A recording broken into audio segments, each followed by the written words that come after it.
The wheel stopped turning, Ben, and we are live. The wheel stopped turning. Mine are just starting spinning as we speak. What's up, everybody? Welcome back, SMWS America.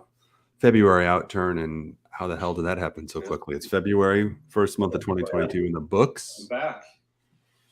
Maybe it was all the whiskey. Every time I forget to mute the other tab. Scott's a newbie on YouTube. Scott's on YouTube, his first time. As an experienced whiskey tuber myself, I can tell you it's a fun place to be.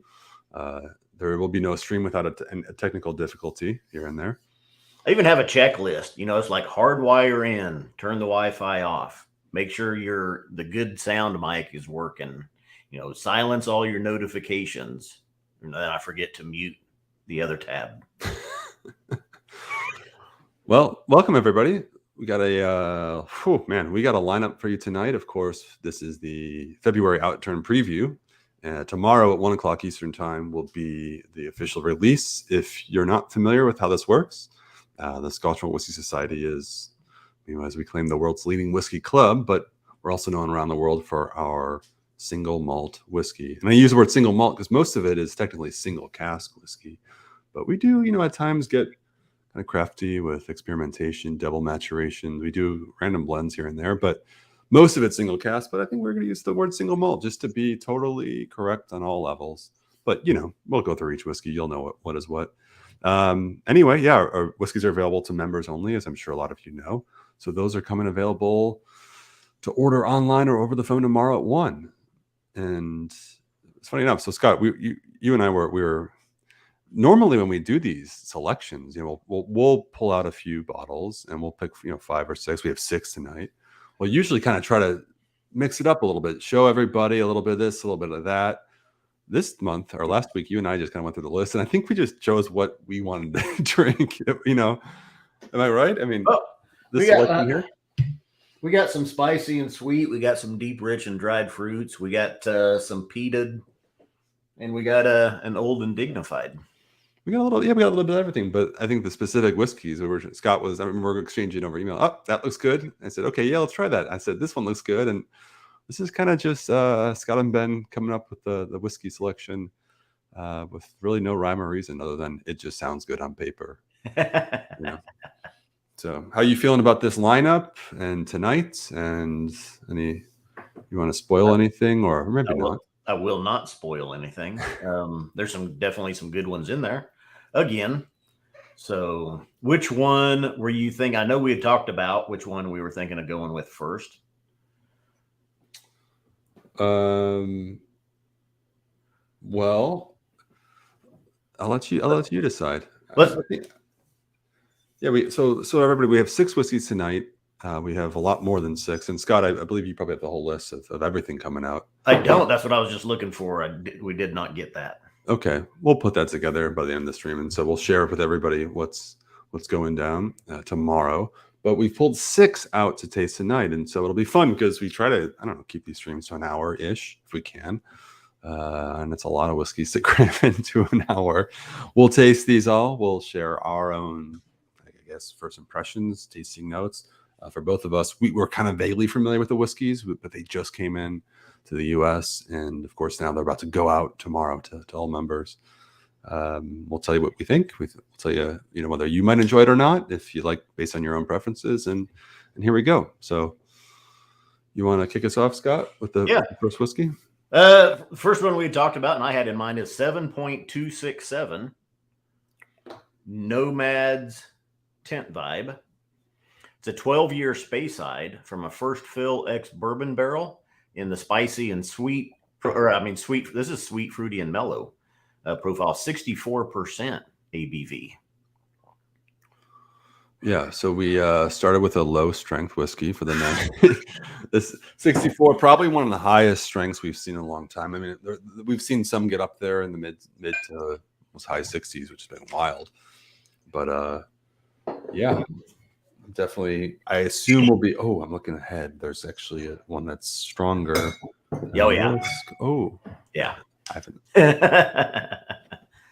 Yeah, there's one a lot lighter too. So I thought we'd start with the sweet, fruity, and mellows first, and go from there. Okay. Well, welcome everybody. And just a quick note, Tom R. first in the chat, of course. Good to see you, Tom R. Jimmy T says hello, everybody. We're catching up here from before we even went live. There's some comments coming in. Dale says, good evening, Scott. At least I am rather confident that that is you from SMWS. And yeah, it is. Yeah.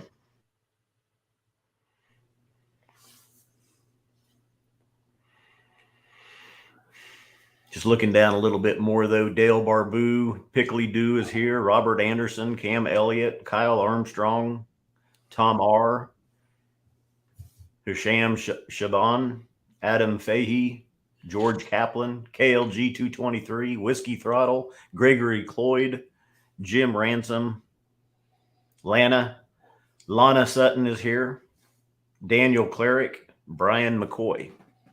Evening, everybody. Evening. I saw a comment from Robert Anderson, check-in from Chicago, getting ready for the snow. This is my Chicago snow activity.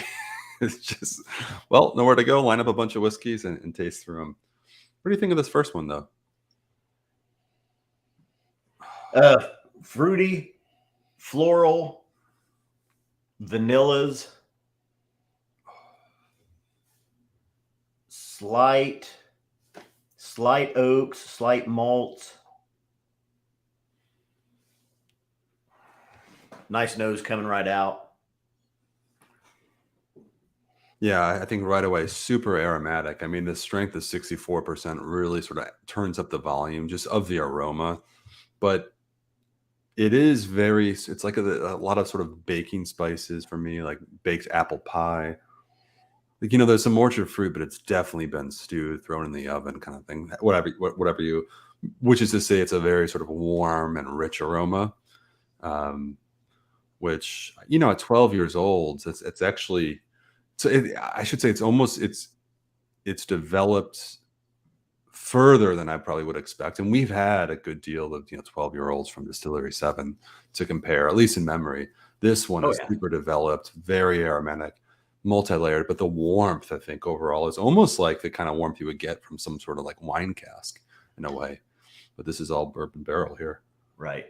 I would go, I'd match your orchard fruits, green apple and pear. Stewed, I like the cinnamon on there with it. Oh. By habit, I just went in and tasted right away. And not that I'm forgetting that it was 64%, but damn, I did forget. I did forget super strong, high delivery, but just, I feel like for me, the flavor really continues. Really, really warm, really succulent and rich. A little bit like coffee notes going on. Little earthy, a little or savory, I would say, a little chewy. Nice. All of those, the orchard fruits, the pears, apples. I would even throw in some peach, a peach cobbler. All layered nicely together in a baked crust pie. Nice dollop of cinnamon and whipped cream on top.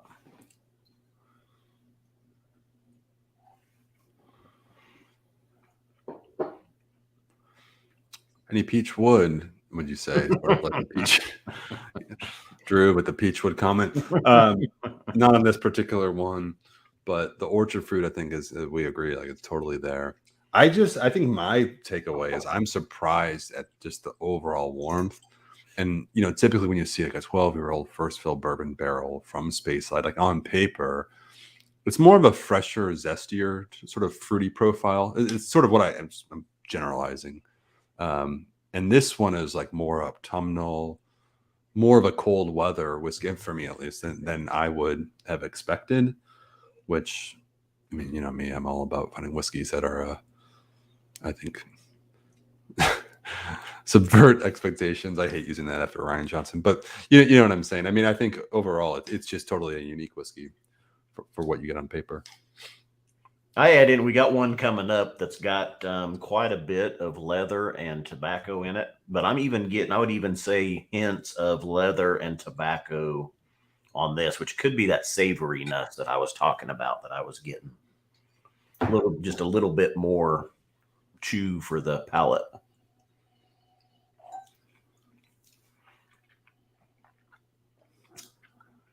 And just added a couple of drops of water here. First sip with it.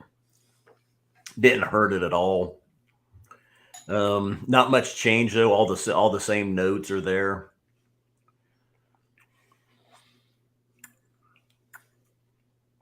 I did a dash of water and still so strong on the palate. But it's not, what I appreciate about this one is it's not so alcoholic. If that makes sense. Do you know what I mean? Like it's a strong whiskey. Everything's amplified. Of course, you get a lot of the white pepper, but it's not overpowering. Maybe if this was a few years younger, it'd be more of that. Probably, yeah. But I think what that is to say there's a lot of flavor that's developed within the spirit over the 12 years of maturation. I'm gonna go with a couple more drops of water just to see here, because the first splash didn't change it, didn't hurt it. Everything was still there. But this should be one I would expect to open up and kind of become sweeter and fruitier with water. And that didn't happen with the first dash, so I want to see what happens with 2.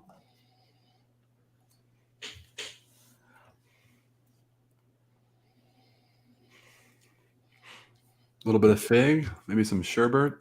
There's like a whole pastry thing going on now too. Yeah.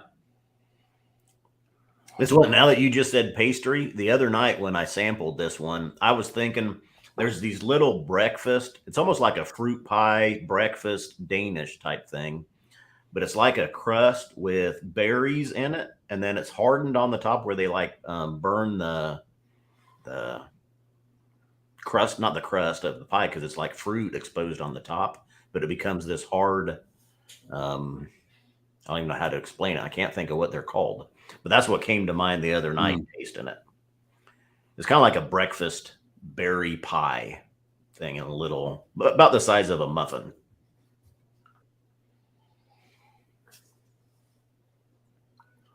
Raspberries. Yeah, definitely. There we go. Oh, yeah.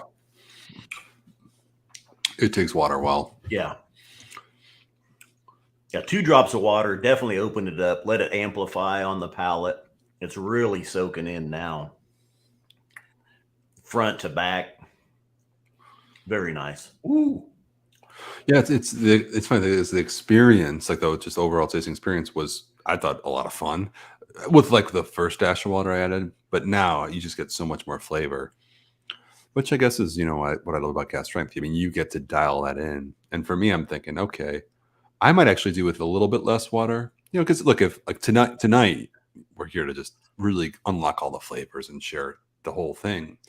If it's just me by myself, I might actually go a little stronger and just kind of really just sort of embrace that, the full strength experience. Maybe not the full strength, but high 50s%, whatever, so maybe 1 dash of water. It's at 64. And I've noticed too, I saw somebody say, who was it? Daniel Clark said, perfect timing. Tonight I'm killing my 7.121 12-year-old as well. So that is perfect timing. Could be a good replacement. Nomad's Tent Vibe, 7.267. Of course, I know the ticker is going below. And where you want to go next, Scott? I know we talked about this order as we try to line these up in ways that it sort of go from the lightest to the heaviest in terms of like flavor to saturate your palate. But some of these, I mean, a lot of these are so rich, I think, that we were like, there's no real one way. So where do you want to go next? Let's just move on. Same as we had discussed. Let's go to 95.49. So 95.49, curious and alluring. We got to sort out the banner situation, but I'll just show it right here. We still got the same banner going, but anyway, 13-year-old from Speyside, and as you can see right there, this one actually spent time in 2 casks. The initial was an ex-bourbon hogshead, followed by a second fill barrique. Bottle-less barrique, what we can assume is that it's a wine barrique, presumably from France, but not always. but unless suggested otherwise, we generally assume European oak. That is to say, our team in the UK will, if we have additional information, we'll always put it on there. So default is barrique, just kind of like the default type of cast for that's when it says butts, you can assume it's an Oloroso sherry. That's kind of industry default. So we'll see. I guess we can expect to taste some sort of wine influence. Yeah, and that was I didn't realize it the other night. I tasted one before the 7 cask number 7 before, and then I moved on to this one, and I thought they're pretty similar. This one, though, I didn't realize it had been in a wine cask, but it really came off kind of more rounded, more smooth, more sweet. So let's see if that kind of happens again here tonight. Yeah, it is interesting. The same flavor profile. You know, we have 12 flavor profiles. We try to categorize. We try to group put every whiskey into one of the 12. Of course, when you have so many different casks and no two are same, there's always some that I feel like push the boundaries a little bit. You know, could go either way. And this, like right away, it's so different from the first one, but it does have a similar characteristic. Yeah, of being sort of like warm, rich, a little tangier on the nose.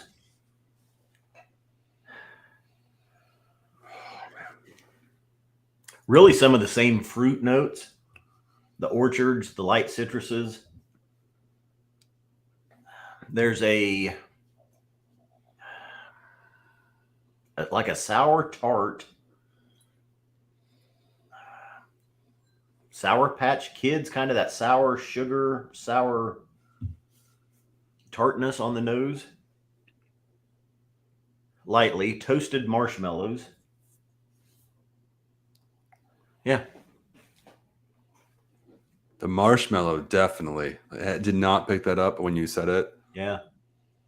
There is like a nice sort of crystallized sugar and yeah, there you go, crystallized sugar. Comment from Evan Stevens, who says this must be the 3rd bottling of 95 I've seen with a barrique finish. Intriguing. We tend to do that, Evan, just for fun. We oftentimes our spirits team will acquire wood, different casks from wineries and bodegas in Europe or just other casks around the world, bring them back to our own warehouse. And then if we can, sometimes we'll take a cask from the same distillery with a spirit that was distilled in the same run, and we'll transfer multiple casks into the same type of wine cask or second cask. And just it gives members a chance that if you catch it, you see the similarities on paper, you can pick up a couple and really taste 2 that were really matured in a very sort of similar fashion and just compare the differences. So sometimes we release them at the same time. Sometimes we spread them out, but that's the method to this madness here. So this one, again, pretty similar, but quite a bit different now, going right to it. It's definitely where the one before the 7 was at 64% ABV. This one at 57. It's definitely toned down a little bit, but overall, it's kind of like that barrique has melded everything together, brought in some more sweetness, and really just kind of the 7 was kind of compressed. I would say all those fruit notes and everything in there till you added water. This one's already at 57%. It's kind of almost like rounded some of those out and just made them work together better.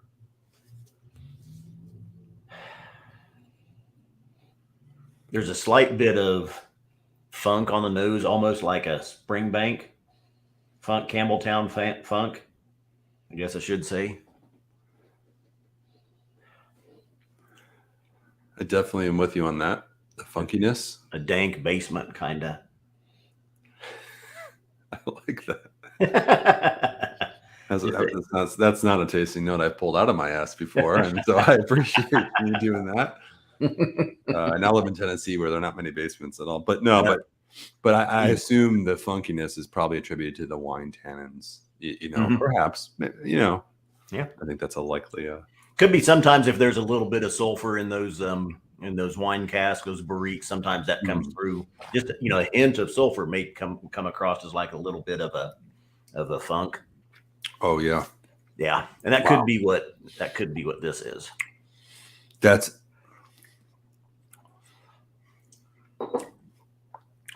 Everything seems to really work. That's an impressive whiskey.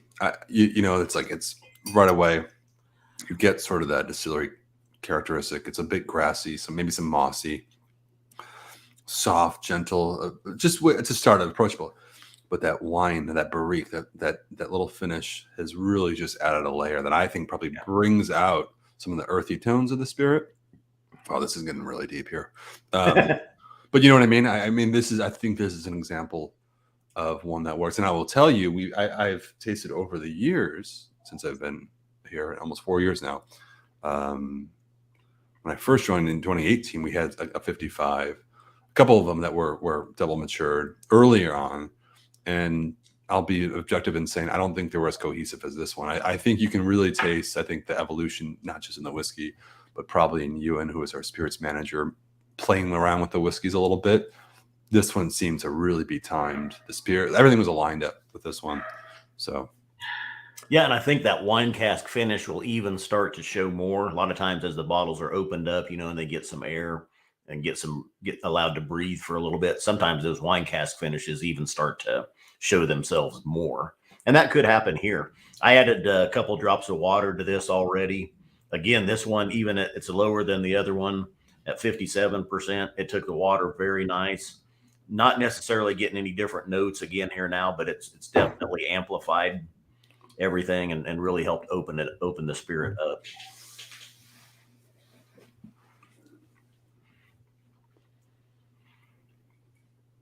I know we get a mix of fans of drinking neat, not adding water, and then of course we get the fans that do.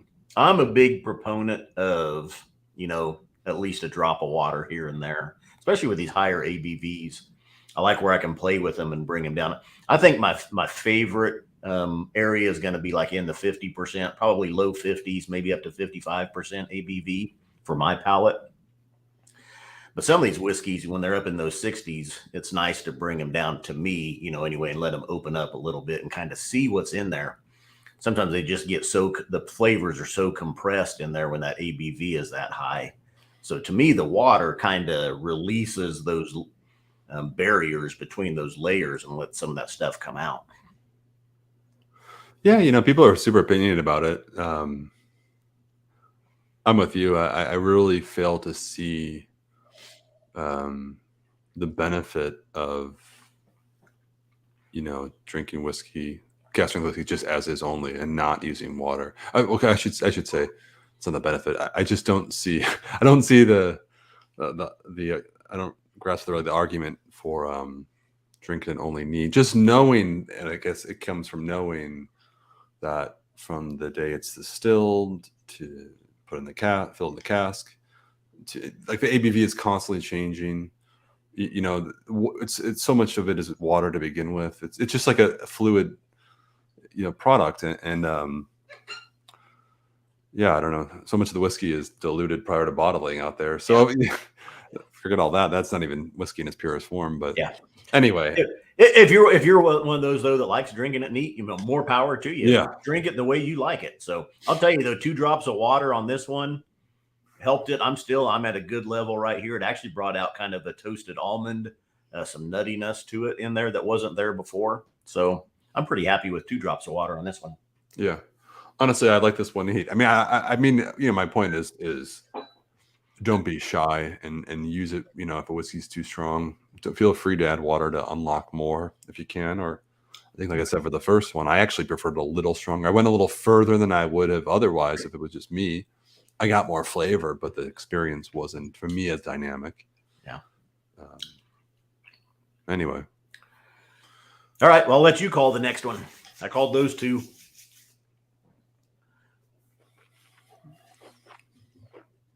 I just want to say, really impressed by that whiskey. Mm-hmm. Very cohesive.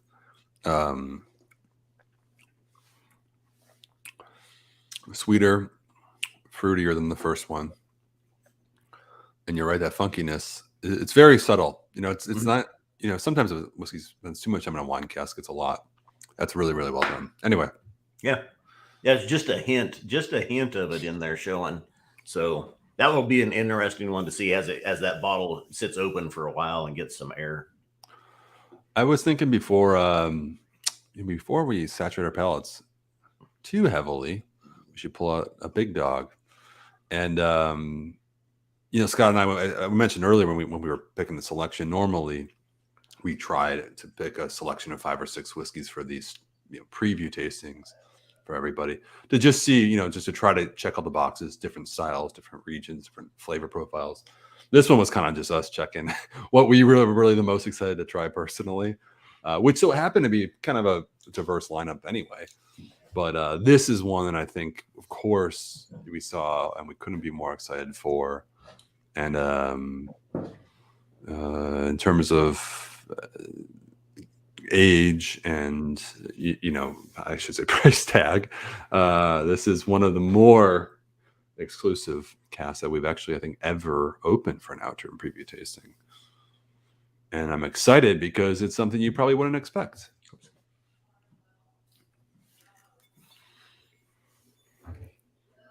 Are you ready to show it? Yeah, I mean, I'm ready. And so it's 52.43. You were doing so good. I was waiting. I was on the edge of my seat waiting. Oh, no, I was just killing time waiting for you. Here it is, 29-year-old black label bottle from Distillery 52 from the Highlands. And of course, this is way, way, way up in northern Scotland. For anybody who's new here, we don't disclose the name of our distilleries. We instead just focus on the liquid inside the bottle. But of course, we have a funny little code system that a lot of members try to memorize, but you can always go ahead and Google if you so choose. But this is something you don't see every time. In 1992 is the date of distillation, rather the year of distillation. From Distillery 52, a second fill ex-bourbon barrel. Pure old school Scotch, I think, is probably what this is. And kind of an interesting name, I would say, for this one. What do you think? Yeah, I like. I had to chuckle at Whiskey Trek's question there. He's got, is this a father and son episode? Who's the father and who's the son? There are a few years between us, but I don't think they're enough. I mean, I could be your son, but man, your whole life would have been miserable if you were that young when I was born.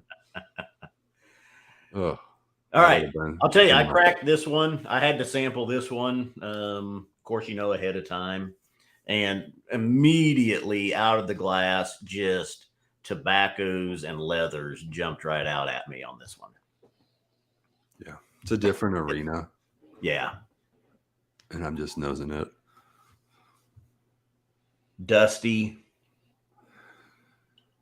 This is when you think dank basement or the dirt floor, the dunnage warehouse. That's earthiness, leathers, rich tobaccos, dark fruits, deliciousness on the nose. A very, very, I think, under the radar spirit in terms of, like the quality that they're putting out up at this distillery in northern Scotland to, I think the overall like hype. I will put it this way, I don't think there's nearly not as much hype, I think, for this liquid as there probably should be. And if you're like me, where you really get excited for the sort of coastal whiskeys that you can just taste a little thing, maybe of like sea foam. Now, of course, I love a fully blown medicinal maritime Highland malt, but oftentimes I do enjoy something that really has, one foot in both worlds. The sort of the mainland rolling grass. I don't know, so sort of multi-profile versus that sort of maritime coastal. So not much coastal influence in this one for me, but maybe a touch. I do have to say, it kind of feels like to me that when this was distilled, I think there may have been a peat or a very low level peat on this one. And over 29 years, it's pretty much diminished, maybe leaving a trace of that. I just got a little bit like a cigarette ash on the nose. But it kind of feels like when this was distilled, it may have been a very lightly peated distillate.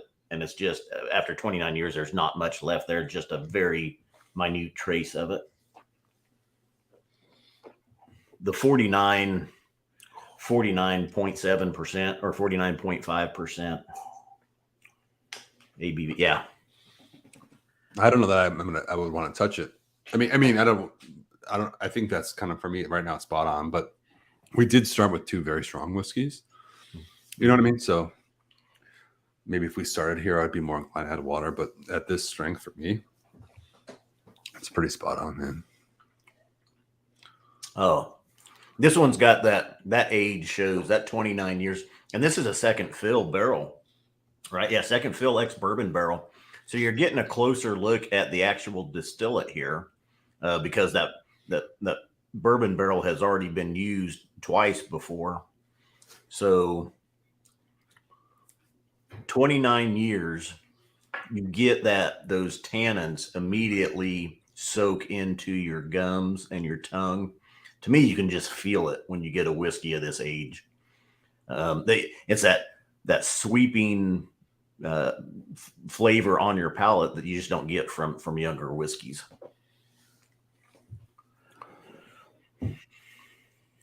You know, I was thinking about going into this, about this particular whiskey. Obviously, it's a big one. You know, for me, you know, look, first of all, Scott and I, obviously, we each have a bottle here. We get to enjoy this. It's kind of a perk of the job, to be quite frank. I think you all know this so much, but you know, we both buy regularly the whiskey that we sell too, and obviously for years prior, you buy a lot of whiskey. And I was thinking, you know, for me, to buy a bottle of this price point, you know, I was thinking like, what is it? Which ones? I was looking actually at my cabinet and thinking like, which ones do it for me? And it's always the one that's, I don't know, maybe I'm not a hype beast, but it's the ones that are always a little different, like this. You know, tends to be an older whiskey that's unique in some way, so that, you know, when I enjoy it or I can share it with somebody who really appreciates whiskey, I think they might appreciate the uniqueness as well. I mean, maybe that's assuming everybody appreciates what I appreciate, but I don't know. Does that make any sense? Like I think the whiskeys I value and are willing to, you know, spend that much for, in the whole scheme of things, are things like this, you know, that really stand out, because you don't see this type of whiskey of this age, availability that often. I want to kind of let that, I'll let this go for years, you know, enjoy a little bit at a time. Well, and I really can't believe the price on this one. $545 for a 29-year-old. I mean, you can't find that age of whiskey that cheap at cask strength. I mean, you might find I don't know if you can find a 29-year-old, you know, watered down to 46%, which is slightly lower than this one. But to take one that hasn't been diluted, yeah, I mean, this is a phenomenal whiskey for that price. I too get that sort of the dank basement, more so in this one, the sort of the cracked leather armchair, like an old world, like old books type of just like aroma at least. Mm-hmm. And I think the texture is brilliant on the palate. Not, like I said earlier, there's a little bit of maritime influence, but very, very subtle, if any. Perhaps if I didn't know what the whiskey was, I wouldn't even pick it up, you know. But because I know it's from it's a coastal distillery, and the other spirits tend to be sort of a bit maritime, I'm looking for that. So I did find some, but it's not jumping out in any way. Yeah, but still, just the tobaccos. I'm going pipe tobacco here, rich, chewy leathers, those old books, earthy, dunnage.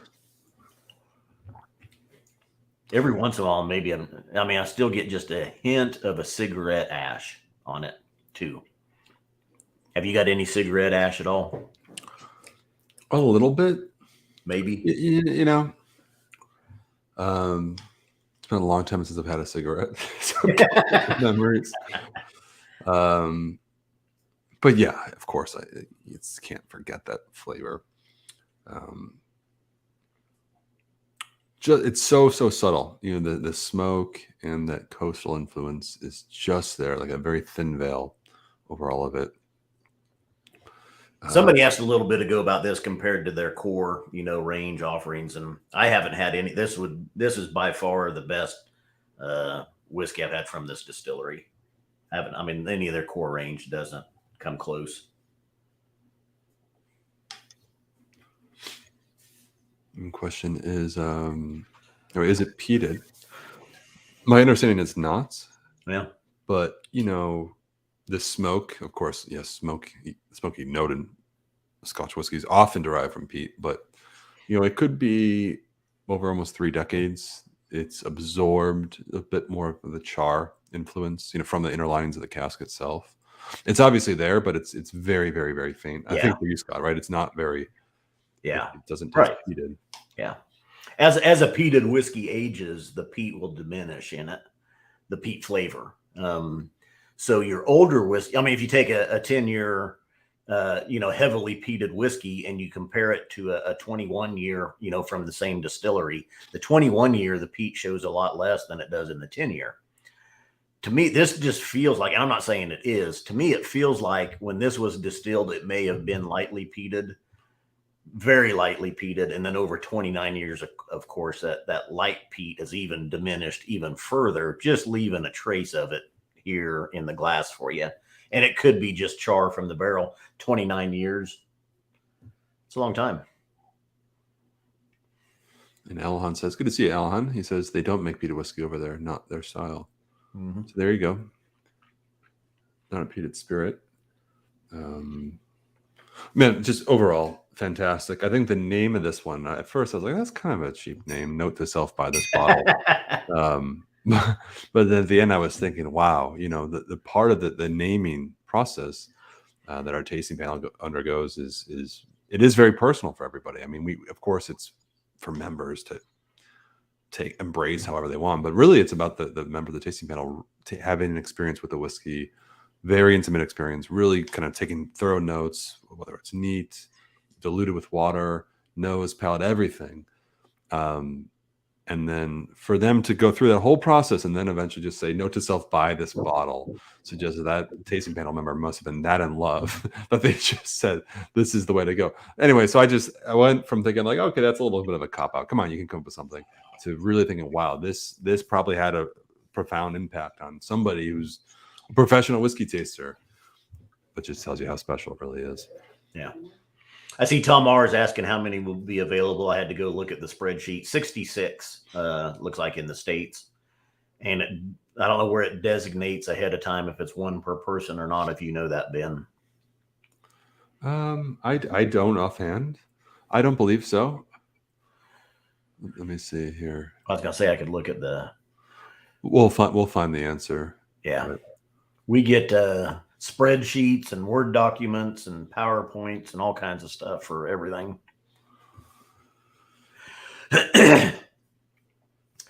Really, really phenomenal. It's such a pleasure to drink. Yeah, and, obviously.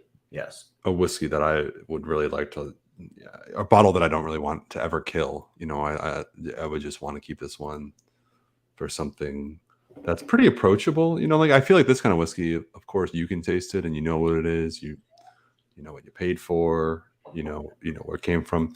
But even to share with somebody who maybe doesn't know, it's the whiskey that you don't really have to be an enthusiast to really know that there's something special. So that's, take that for what it is. Again, I'm on two dashes of water here, and it's still damn good. Can I say that? I don't know. One drop, one dash of water was good. It really brought out more of the leathers, the tobacco's earthiness. 2 drops of water may have been too much. It's still good, but it really took out some of the punch from it.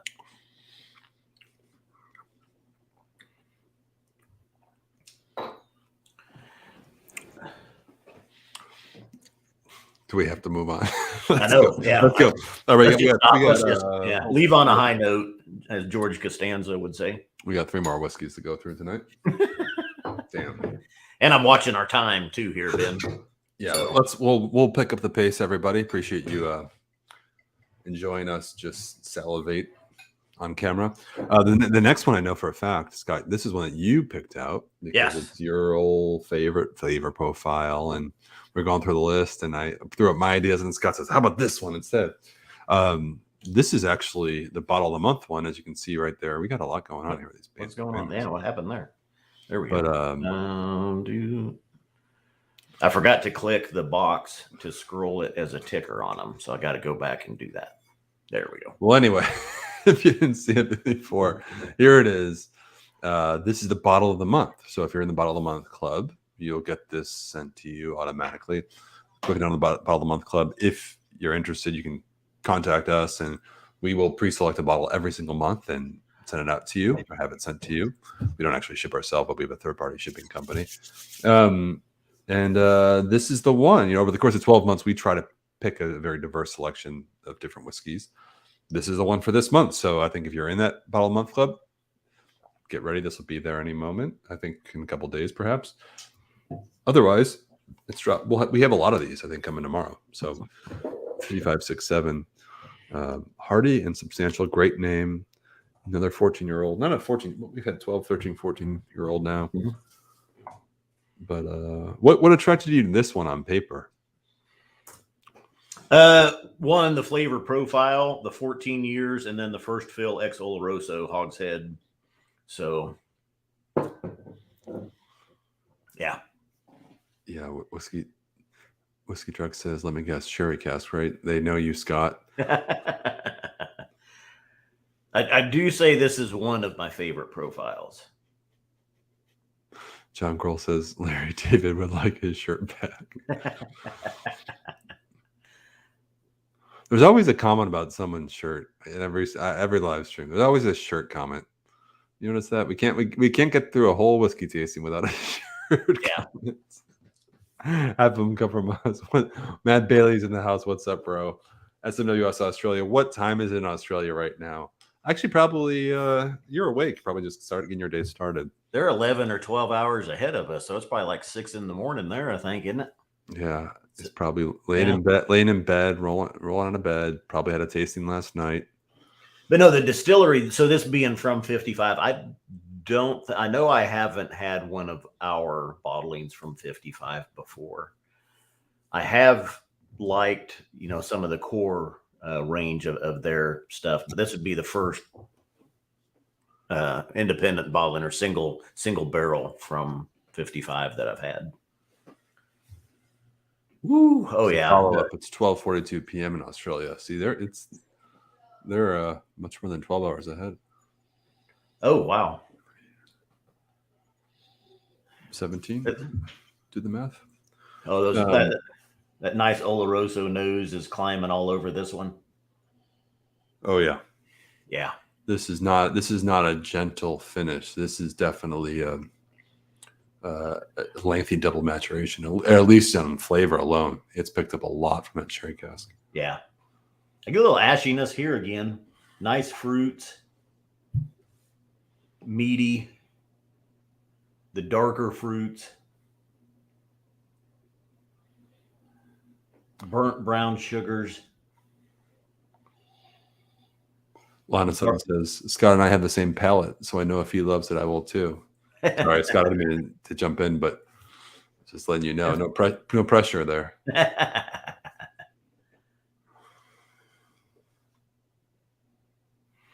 Yeah, a lot of those good Oloroso notes right there on the nose coming out at you. So nice color to it as well. I don't know if I'll get a focus there or not, but the Oloroso sherry cask definitely coming through. What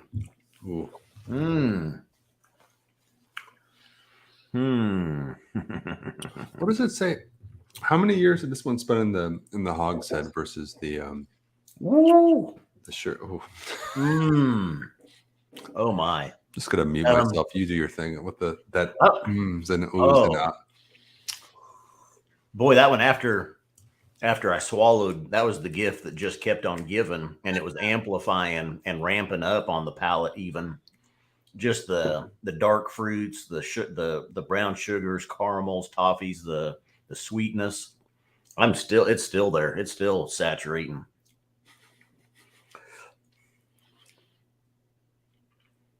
I did get just a little bit of an ashiness, though. Again, just a faint hint on the tail end there. Probably just the char from the barrels here. Wow. Woo. That one exceeded expectations, and expectations were high.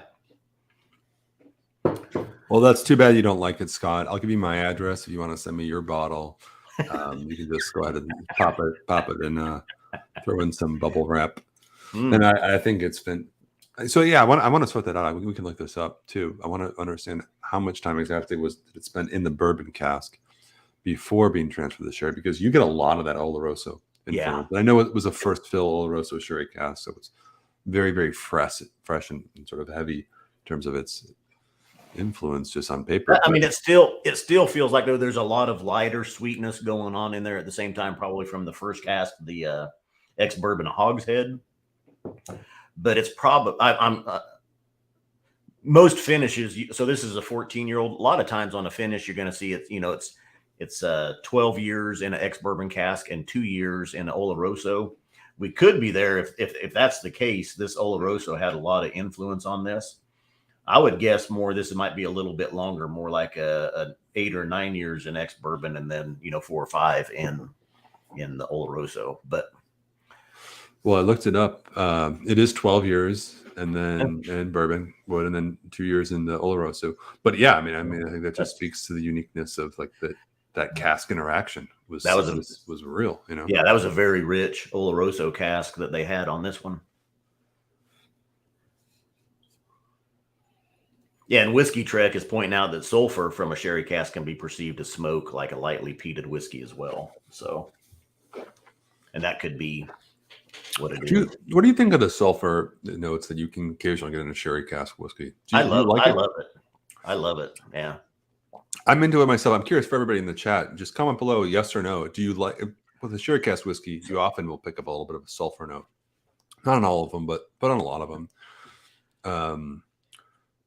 Often when it's derived from the cask itself, when sherry casks or traditionally or historically sent over from Spain, southern Spain, up to Scotland, they were historically preserved with a sulfur candle to prevent development of bacteria and whatnot with inside the inner lining of the cask. And so sometimes that sulfuric note can transfer into the spirit. A lot of people are kind of sensitive to it, or some people are sensitive to it. I think there's all different tolerance. So I'm curious to know, yes, do you enjoy it, the flavor, or no, if it's not for you? Because I know it's kind of a polarizing element. Yeah, I think it's a love-hate. I think people either love it or they hate it. And some people, like you say, are really sulfur sensitive, and so if they pick up any hint of sulfur, that can do it. So I did see someone ask though, like sulfur from the cask or sulfur from the spirit. Yeah, you can have both. I mean, there's a certain distillery known for a slight sulfur hint in its distillation process. Yeah, and Matt Bailey and our friend down in Australia call it out too. Yeah, the sulfur candles I mentioned are being used less and less. Well, I mean, they're not really used much anymore at all. So as time goes by, fewer and fewer of these whiskeys actually have that sulfuric note from that, and it wasn't a desirable thing, and is very different. I guess I might have my own personal take on it has been because I had so many whiskeys with that before I even knew what it was or where the sulfur was coming from. I kind of just wrote it off as part of the experience, and oddly enough, like I learned to enjoy it somehow. Mm-hmm. But I think I'm the weird one, in that sense. Yeah, I mean, I guess I am too, though, because I like it, and sometimes I don't even mind a heavier sulfur. I've got one American single malt that's heavily sherry finished, and it is strong sulfur, and I know it would have to offend so many people, but I love it. Yeah. But oftentimes, you'll get that from a worm tub. I know, and that's where obviously it was into the spirit sulfur being different from the cask. Mm-hmm. Anyway, this one still back to it though. I put a drop of water in it. It's delicious. It's glorious. The sweetness is here. The burnt caramels, toffees, chocolates, figs, dates, all those dark fruits. It's delicious. Yeah, although talk about sulfur, I just want to reiterate, there's not much of it in this Mm-mm. particular whiskey. Maybe if you really look, you'll get a faint, but it's very, very, I can't really get much of it all. So anyway, that's a sulfur tangent for tonight. But if you like the sulfur, this is now probably not for you. If you don't like the sulfur, consider this one.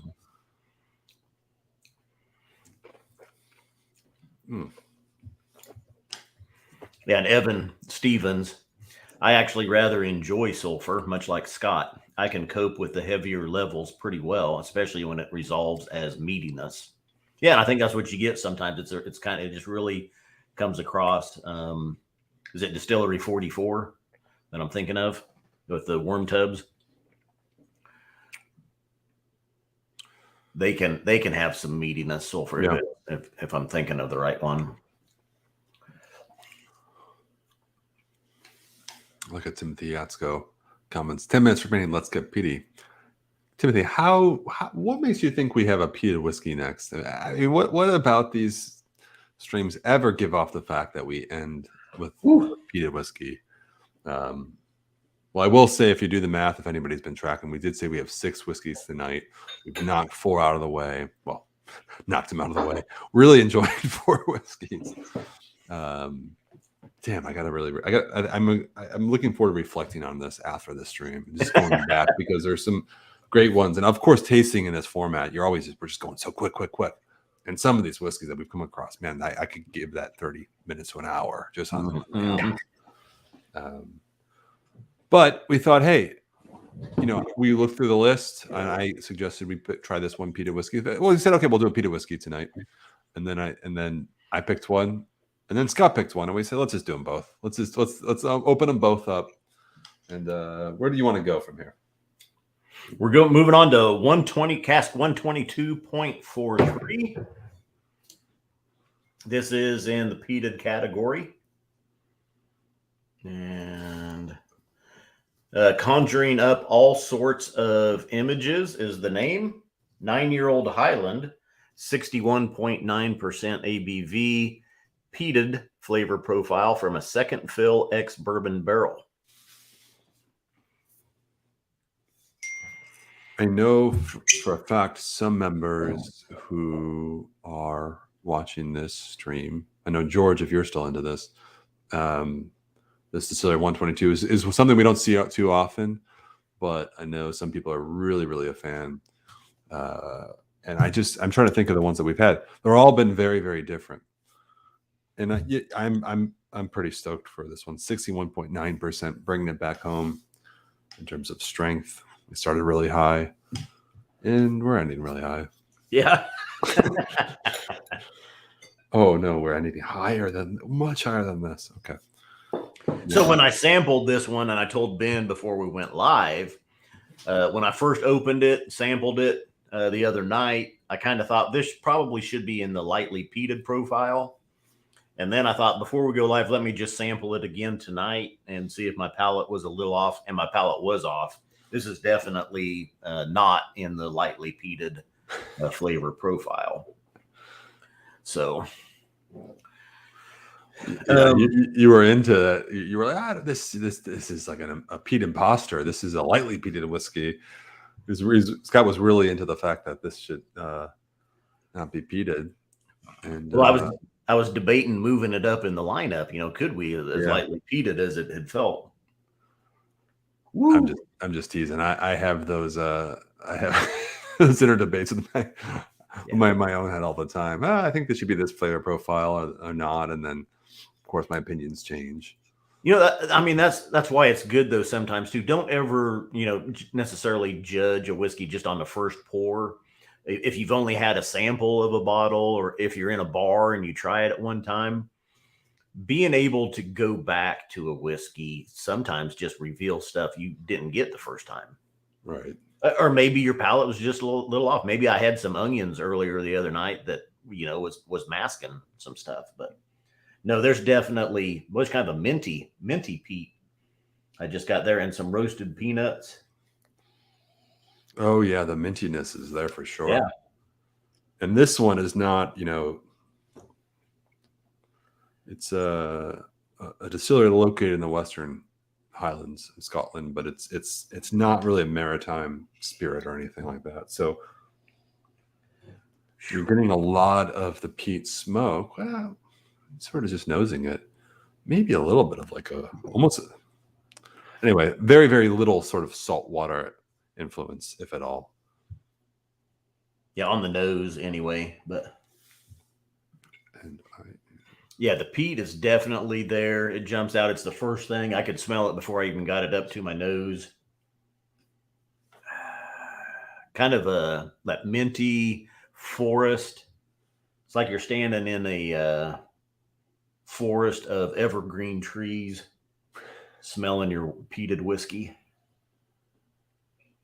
It's nice, sweet, light citruses showing.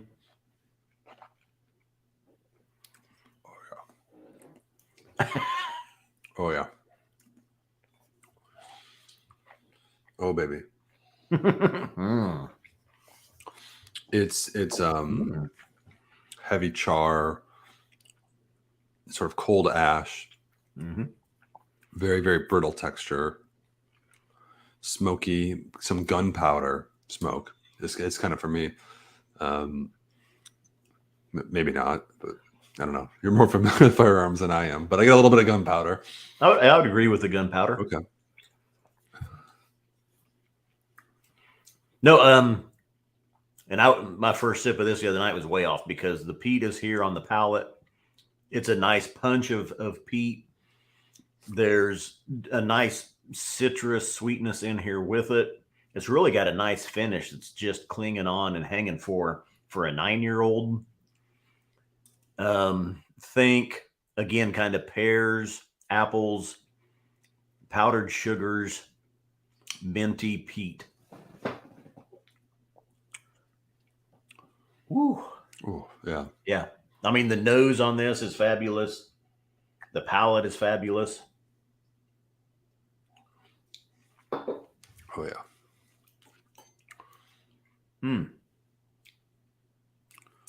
Just preparing. Don't roasted peanuts. They just came. I just got those as well. Roasted salted peanuts in the shell.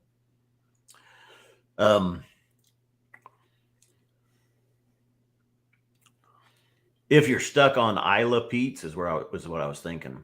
Don't be afraid to branch out. This is one that would definitely. I don't think you'd be disappointed in, and you'd say, okay, Speyside or the Highlands can do peated whiskeys as well.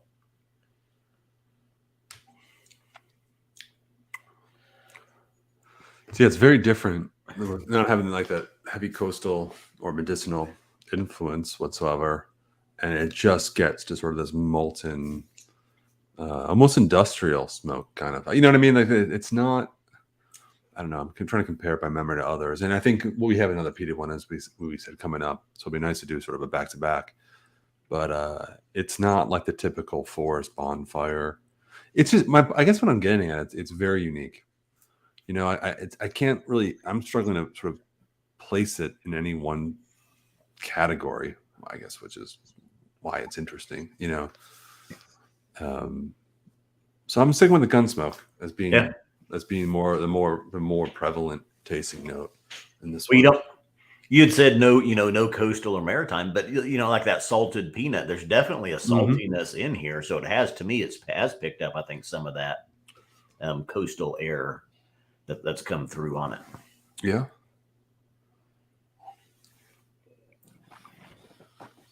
If you haven't added water, do it. Brings out more of the sweetness. Woo! That definitely opened up. There's the smoked, roasted, salted peanuts on the tail end. That ashy campfire.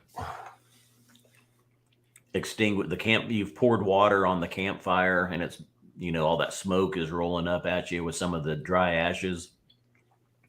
Yeah, very nice.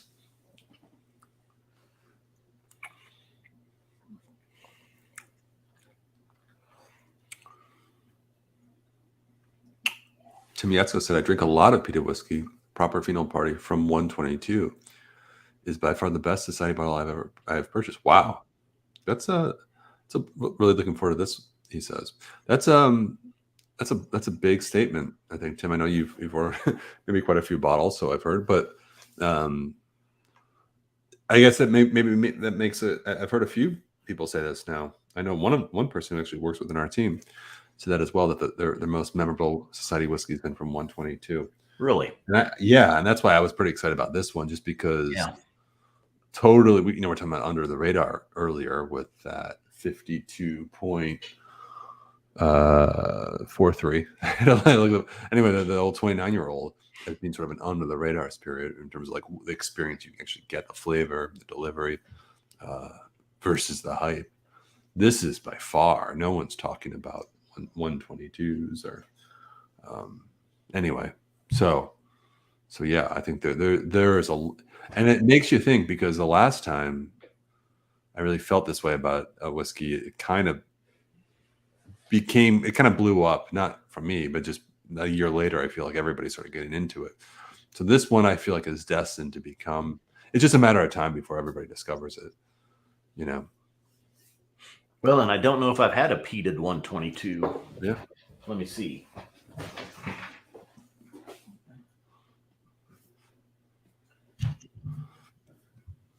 Well, anyway, as Scott said, it's fabulous. And whatever I had on my palate the other night that was masking the peat, it's gone. This is it's nice. This is a great whiskey.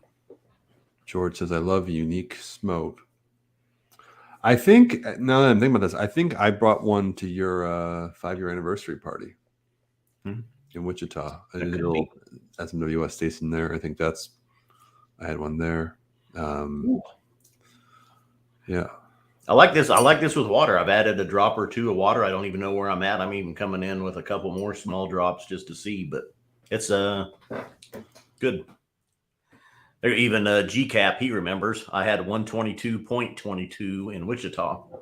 Oh, that's actually that's it. 122.22. Smolder and Solder was the one Timmy's talking about. Another one, 122.30. So point is, there's been a lot of them, and they're all really, really, really good. Yeah. So this is, I think it's an easy pickup when you're going down the list. We'll go ahead and we'll share the list after the last one, which we're coming up to right now. But I mean, I'll remember that for sure. I can be like, yeah, that 122.43 was fabulous for a peated 122.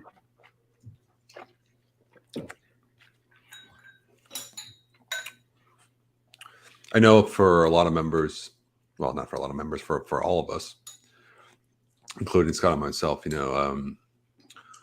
hear a lot of comments from members about our, shipping costs and whatnot. We don't ship ourselves. We have a third-party shipping company, and there's a lot of expense that goes into it, especially through, FedEx Ground, as I understand. Again, not our company, but I think one thing you can do is if you do bundle, or if you do order more than one bottle together, the shipping cost per bottle is significantly less, because most of the cost, I think, is just to get the FedEx Ground, all the packaging and whatnot. So the marginal cost of just adding another bottle is very, very negligible. So I mean, before I worked for the company, I was a member. I was always trying to just time it, have two shipped together, and we can actually hold bottles for you as well up to 30 days. You can, if there's not a second bottle you want. Anyway, my whole point is, oftentimes, I'd see a bottle I'd really want. This is before I was even working for the company. And I would say, okay, well, I want a second bottle just because I feel like, economically that makes the most sense. I like a deal. And so I would look for, I feel, on the lower price point at least for the second one. Anyway, which is not a low price, but $105 for this one. This for me, where am I going with this? I'm saying, you're looking, I know a lot of members think as I do as well. If you're looking for a second bottle to add, and you're like me, that you just kind of want to get something, and you're like, I want to try something different. That's it for me. Somebody comment if you've thought this way with me. If I'm a unique consumer, my point is, I'm looking at these whiskeys and I'm like, that's definitely, throw that in the cart. That's a second bottle. to be had. Yeah. So before I became a member of the SMWS team, working with you back in November, as a SMWS member before that, just buying whiskey, I just come to accept shipping as a cost of doing business, and it really didn't affect me if I ordered one bottle or two. I'm like, look, the price to me that you're talking $10 or $15 difference than what you're expecting to pay. And I was just like, I guess I had 10 or 15 extra dollars to not worry about, but that was me. Comment from James Morgan, who says, "Hey, Scott and Ben, just left a young lady for you too. Wink face." Well, first of all, I hope she wasn't too young, James. I don't. What are we talking about? Are we talking about my age or Scott's age? How young here? It's all a state of mind here at SMWS America. But no, appreciate you being here. So. Yeah, so moving on again, I don't think though 108 is a distillery necessarily that I've had anything peated from before. And I think I've only had a small sample of a core offering from this distillery before. Distillery 108 is a uniquely peated Speyside whiskey. Distillery, I want to say, opened in 1970. Somebody can look this up, I'm sure. Oh, I want to go with 77, the same year of Star Wars. But it was around that time, 75 or 77, perhaps. Anyway, mid to late 70s. So for a Scotch whiskey distillery, very, very young. But I don't think they only made it peated whiskey to start. But now a lot of what they do is, in fact, peated. And in fact, I want to say, actually, it was only like the last 10 years or so they've been making peated whiskey. So I think it's a relatively new endeavor, for a distillery that's almost 50 years old. The nose seems a little tamer than the 122. It's a little bit more medicinal, a little bit more antiseptic, a little bit more cleaner. Really, I mean, just comes off a little bit crisper, I guess you could say. Almost a lime, citrus sweetness, tart sweetness underneath.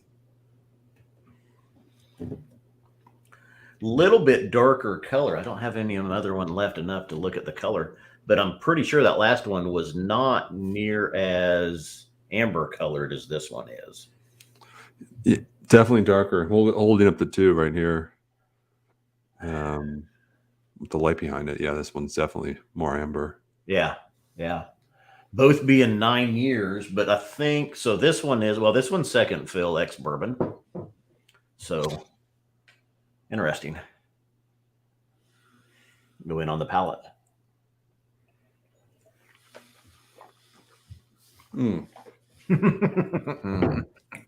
So different. So strong. 66.1. Oh yeah, this one is packing, and I don't think it's the ABV though. There's more on the palate, but it's richer. I don't think there's quite as much peat here. There's more peat on the 122 that we just did. This one is still nice peat, but there's a lot more kind of earthy, darker tones underneath the peat. It's a lot more saturating on the palate. And the last one was as well, but this one just kind of feels like it's got a little bit more depth, a little bit more, like I say, darker sweetness, darker earthiness. Yeah, both phenomenal. Yeah, I was gonna say it's softer, it's gentler, it's warmer compared to the previous one. But then the ABV hit in, and damn, I was like, oh, like it was almost misleading at the beginning. That packs a punch. Really, really well rounded though. I'm gonna go ahead and add some water ASAP. Yeah, I did. I added the water. I'm even adding a little bit more because even at the 66%, I gotta always look at 66.1%. A drop of water didn't do too much to it.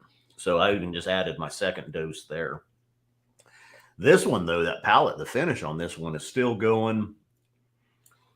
That's just making me salivate at the back of my mouth here. Oh, Robbie Robson says shipping is one thing, but I hate the fact that space sales tax. Yeah, you know, guys, we were fine. We were just talking about this whole shipping taxes internally the other day, actually last week. And it's funny because as a business, we took the stance, let's just disclose everything, itemize everything, and not bullshit anybody. And, you know, a lot of others just bake in certain expenses into the price point, you know. So ours is kind of as you see it. We put everything out there. We've decided to keep it that way. We totally get that sometimes that changes the perception because you see that you're like, oh my god, I don't like paying that. And of course, who likes paying sales tax? No one. But you know, it is the cost of doing business. We don't ship ourselves. Our member services organization, and you know, the good old US of A, when it comes to the spirits industry, is very, very, let's call it multi-dimensional. And so navigating all that legally, that's a lot. But you know, we do everything we can to mitigate all the costs, you know, as much as we can to really reduce the barrier to entry. But so much of that is out of our hands. So the 122 to me was definitely, I think there's more peat on 122, lighter citrus notes and sweetnesses coming through with it. This one, a little less peat, but darker, richer underneath, kind of boosting it along, especially on the palate.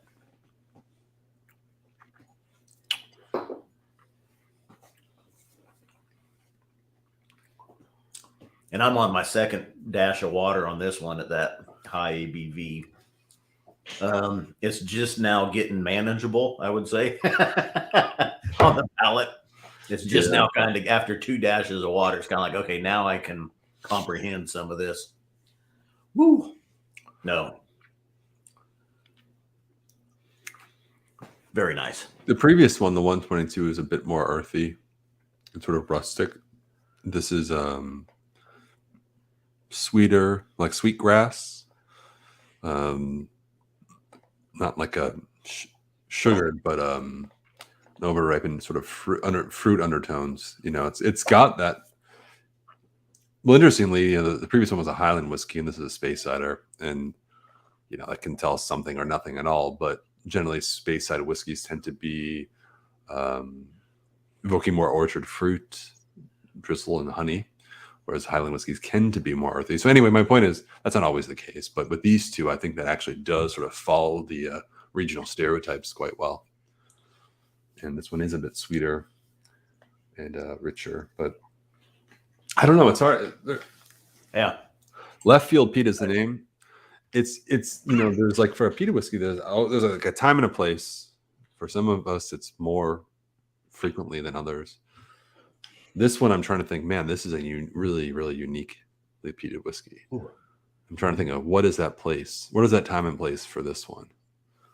I can't quite decide.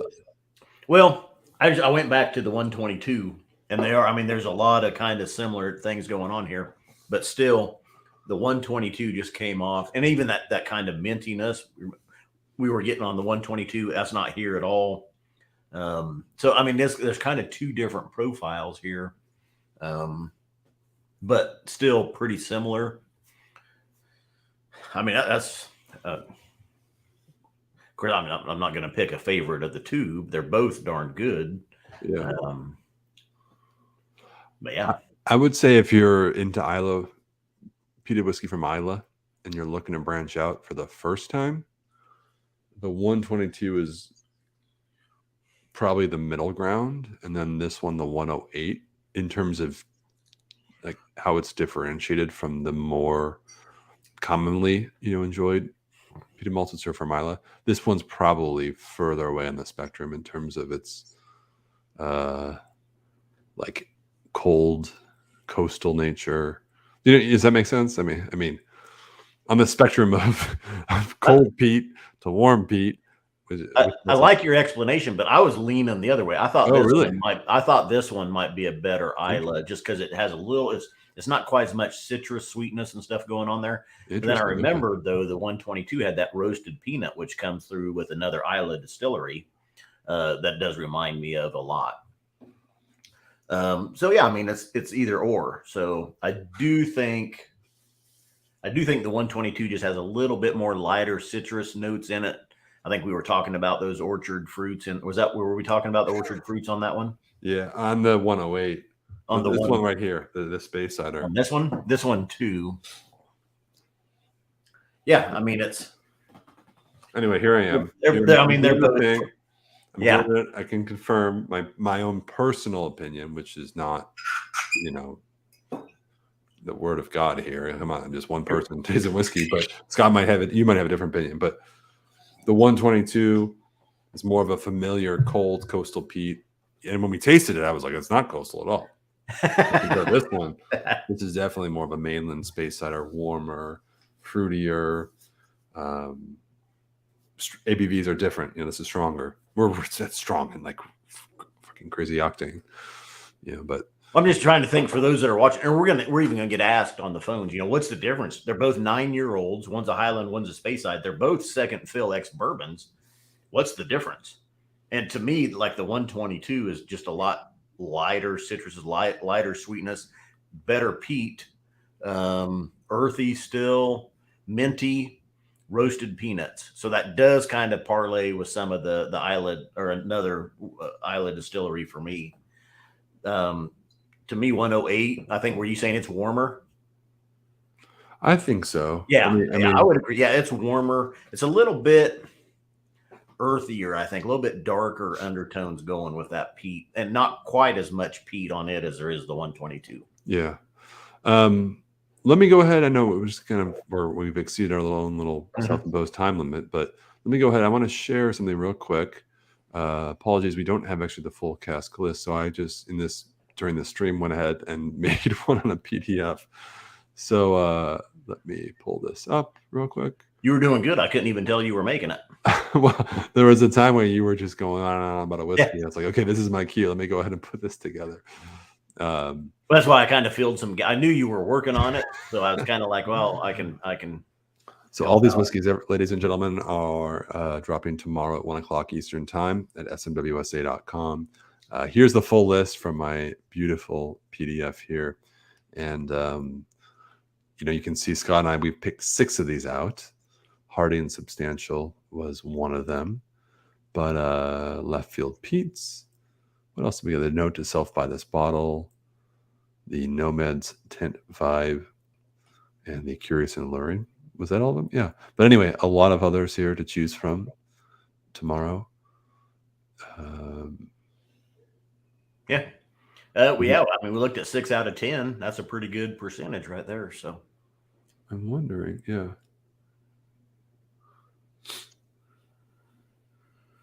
Good.